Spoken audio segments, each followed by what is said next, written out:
트로이 전쟁의 서막 제3편입니다.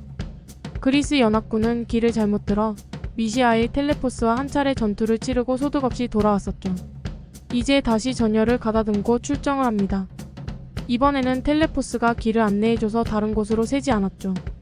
연합군의 배들이 렘노스 섬에 도착했을 때입니다. 여러 왕들 중 필록테테스에게 문제가 생겼습니다. 필록테테스는 테살리아의 멜리보이아 왕 포이아스의 아들로 공술의 달인이었고 헤라클레스의 활과 화살을 가지고 있었죠. 그가 헤라클레스의 활과 화살을 어떻게 얻게 되었는지부터 보겠습니다. 과거 헤라클레스는 칼리돈의 공주 데이다메이아와 결혼하고 그녀를 데리고 고향으로 오는 중에 강을 건너게 되었습니다. 네소스라는 이름의 켄타우로스가 아내를 등에 업고 건네주었는데 헤라클레스보다 먼저 건너편에 도착했죠. 네소스는 그 사이 정욕을 참지 못하고 데이다메이아를 겁탈하려 했고 아내의 비명소리에 헤라클레스는 화살을 쏘아 네소스를 죽였습니다. 네소스는 죽기 전 남편의 사랑이 식어 다시 돌리고 싶을 때 이 미약을 남편 옷에 발라 입히라며 자신의 피를 미약으로 속여 약병에 담아주었습니다. 헤라클레스의 화살에는 히드라의 독이 묻어 있어 이 화살에 맞은 네스스의 피는 이미 히드라의 독이 퍼진 상태였죠. 데이다메이아는 이 약병을 간직하고 있었습니다. 시간이 흘러 헤라클레스가 오이칼리아의 에오리토스를 해치우고 그의 딸 이올레를 데리고 온다는 소식을 들은 데이다메이아는 남편이 사랑을 자신에게 돌릴 목적으로 옷에 네소스에게 받은 미약을 발라 헤라클레스에게 보냈습니다. 이 옷을 입자 피부를 통해 히드라의 독이 침투하였고 참을 수 없는 고통이 엄습했습니다. 옷을 벗으려 하였지만 피부에 붙어 살갗이 같이 떨어졌죠. 보통 사람이라면 죽었겠지만 그는 불사의 몸이라 죽지 못하고 계속해서 고통을 받았습니다. 결국 오이타산에서 장작더미를 쌓아놓고 그 위에 누워 불을 붙이려는데 나서는 사람이 없었죠. 마침 그곳을 지나가던 포이아스가 불을 붙여주자 보답으로 자신의 활과 화살을 그에게 물려주었죠. 포이아스는 다시 아들 필록테테스에게 물려주었습니다. 필록테테스는 헬레네의 구원자 중에 한 사람으로 멜리보이아에서 군사를 모아 7척의 배에 나누어 타고 원정에 참가했습니다.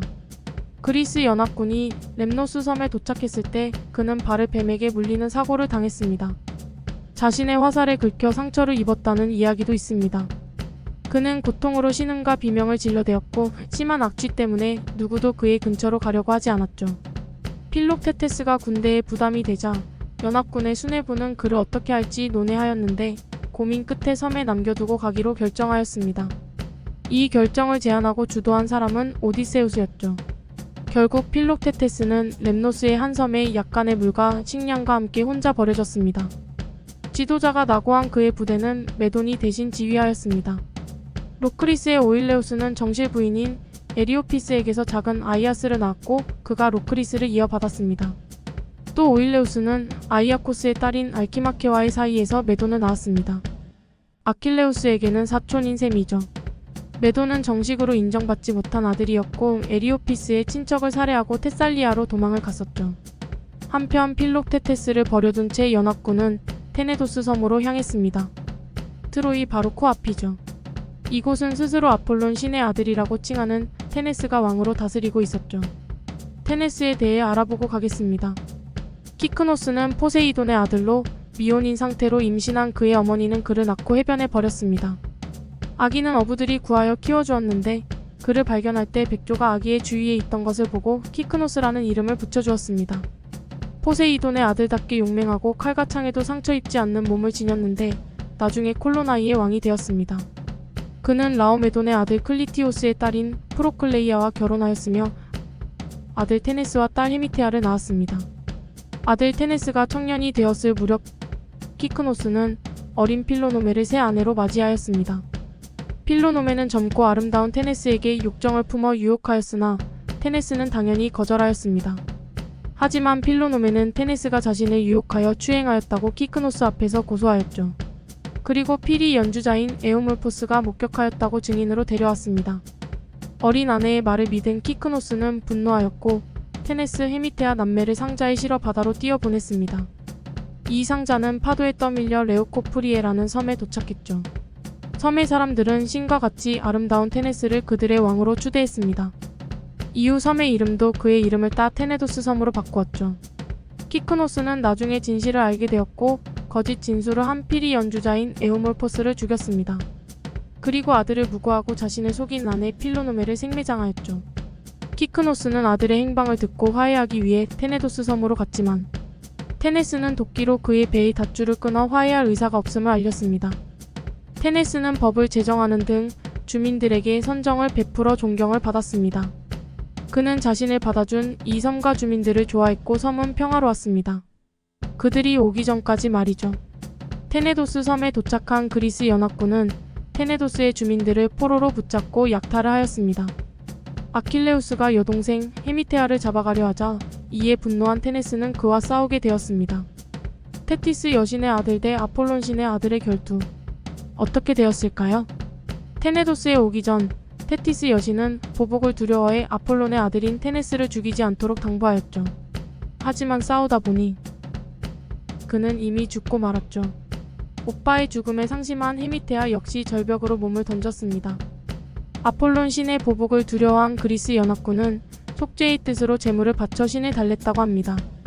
하지만 테네스의 죽음으로 아폴론은 아킬레우스에게 앙심을 품었죠.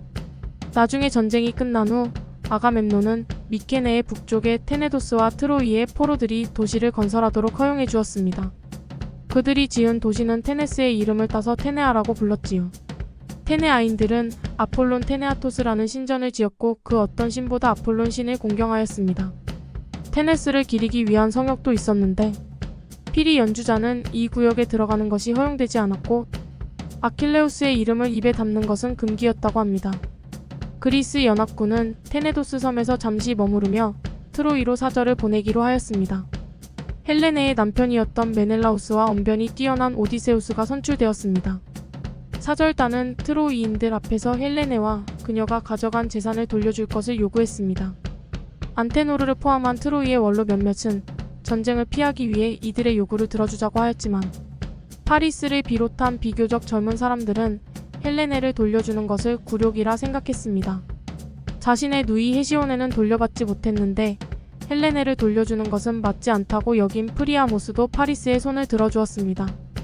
이들은 사절들을 죽여버리자는 논의까지 하였으나 트로이의 원로인 안테노르는 사절을 죽이는 법은 없다며 이들을 달래었고 오히려 사절단을 자신의 집으로 데려가 대접해주고 재워서 보냈습니다. 사절단이 소득 없이 돌아오자 전쟁을 피할 길은 없어졌습니다.